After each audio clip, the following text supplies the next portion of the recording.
Halo, perkenalkan nama saya Bunga Yasmin dengan NIM 1724062 dari Program Studi Teknologi Informasi Fakultas Teknik dan Informatika. Pada video ini, saya akan menyampaikan tugas mandiri 3, yaitu analisis penggunaan bahasa Indonesia dalam pidato kenegaraan Presiden Republik Indonesia, yaitu Insinyur Joko Widodo, dengan fokus pada ketepatan diksi, keefektifan kalimat, dan kejelasan makna. Sebelumnya, saya akan menjelaskan terlebih dahulu apa itu pengertian dari pidato. Pidato merupakan salah satu bentuk komunikasi lisan yang memiliki peran penting dalam menyampaikan gagasan, kebijakan, serta pesan kepada masyarakat luas.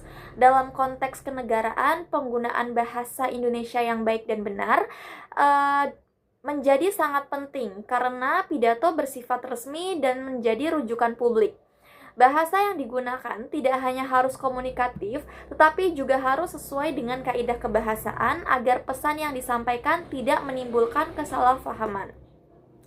Nah, pidato kenegaraan Presiden Republik Indonesia merupakan contoh penggunaan bahasa Indonesia dalam ranah formal tingkat nasional. Oleh karena itu, pidato tersebut menarik untuk dianalisis dari sudut pandang kebahasaan, khususnya terkait ketepatan diksi, keefektifan struktur kalimat, kejelasan makna, serta kohesi dan koherensi antar gagasan. Analisis ini dilakukan untuk mengetahui sejauh mana pidato tersebut telah menerapkan kaidah bahasa Indonesia yang baik dan benar, serta bagian mana yang masih dapat diperbaiki.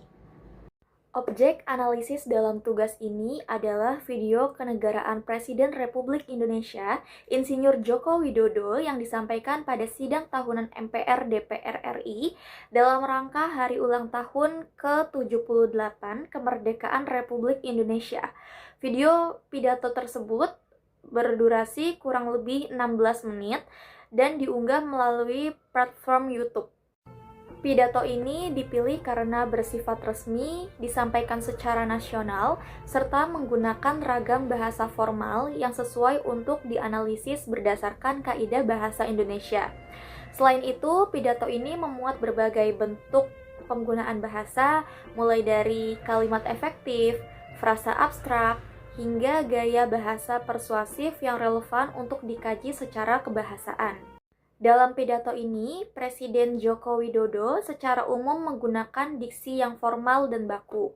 Pemilihan kata yang digunakan sudah sesuai dengan konteks pidato kenegaraan, namun ditemukan penggunaan kata kita yang cukup sering dalam satu rangkaian kalimat. Penggunaan kata kita secara berulang dalam satu kalimat majemuk, secara gramatikal hal tersebut tidak salah. Namun dari sudut pandang keefektifan bahasa, pengulangan diksi yang sama dapat membuat kalimat terasa kurang variatif dan kurang tegas dalam penentuan subjek. Contohnya di menit ke-2 detik 15 sampai di menit ke-2 detik ke-40. Kita saat ini sudah memasuki tahun politik. Suasana sudah hangat-hangat kuku dan sedang tren ini di kalangan politisi dan parpol. Penggunaan kata kita dapat diganti atau divariasikan dengan subjek yang lebih spesifik seperti pemerintah, bangsa Indonesia, atau seluruh elemen masyarakat agar kalimat menjadi lebih efektif dan tidak repetitif. Dalam pidato ini juga ditemukan beberapa kalimat panjang yang memuat lebih dari satu gagasan utama. Meskipun secara struktur kalimat tersebut sudah benar, kalimat menjadi kurang efektif karena terlalu padat informasi. Contohnya pada menit ke-4 detik ke-30 sampai menit ke-5 detik ke-10. Dengan international trust yang tinggi, kredibilitas kita akan lebih diakui. Kedaulatan kita akan lebih dihormati. Suara Indonesia akan lebih didengar sehingga memudahkan kita dalam setiap bernegosiasi. Peluang tersebut harus mampu kita manfaatkan. Yaitu satu kalimat mencakup pembahasan kondisi global, terus tantangan nasional, serta respon pemerintah dalam satu rangkaian kalimat. Nah, kalimat yang terlalu panjang berpotensi menyulitkan pendengar dalam memahami inti pesan yang ingin disampaikan. Pembenarannya ya, kalimat panjang sebaiknya dipecah menjadi 2 atau 3 kalimat yang lebih sederhana agar pesan utama lebih mudah dipahami dan terdengar lebih jelas saat disampaikan secara lisan. Pidato Presiden Joko Widodo juga memuat beberapa frasa yang bersifat abstrak dan umum, seperti melangkah maju, terus melakukan transformasi, dan tidak boleh lengah. Contohnya ada di menit ke-7 detik ke-20 sampai ke menit 7 detik 50. Mayoritas masyarakat juga sangat kecewa dengan polusi budaya tersebut. Cacian dan makian yang ada justru membangunkan nurani kita semua, nurani bangsa untuk bersatu menjaga moralitas ruang publik, bersatu menjaga mentalitas masyarakat, sehingga kita bisa tetap melangkah maju, menjalankan transformasi bangsa menuju Indonesia maju, menuju Indonesia emas 2045. Penggunaan frasa abstrak tanpa kejelasan konkret. Secara makna, frasa tersebut tidak salah, namun dari sudut pandang analisa bahasa, frasa tersebut kurang memberikan gambaran yang jelas mengenai tindakan yang dimaksud. Nah, pembenarannya, makna kalimat dapat diperjelas dengan menambahkan keterangan konkret seperti transformasi di bidang ekonomi, pendidikan, atau teknologi, sehingga pesan menjadi lebih spesifik dan informatif. Dalam beberapa bagian pidato, peralihan antar topik disampaikan secara langsung tanpa penggunaan kata penghubung yang kuat. Hal ini tidak menyebabkan kesalahan makna, tetapi membuat alur pidato terasa berpindah terlalu cepat. Contohnya ada di menit ke-10 detik 5 sampai menit ke-10 detik 40. Peralihan dari pembahasan isu global ke capaian nasional.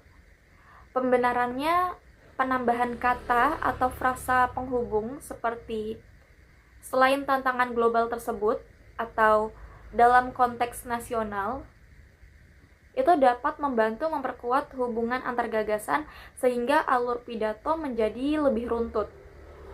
Gaya bahasa yang digunakan dalam pidato ini bersifat formal, persuasif, dan normatif.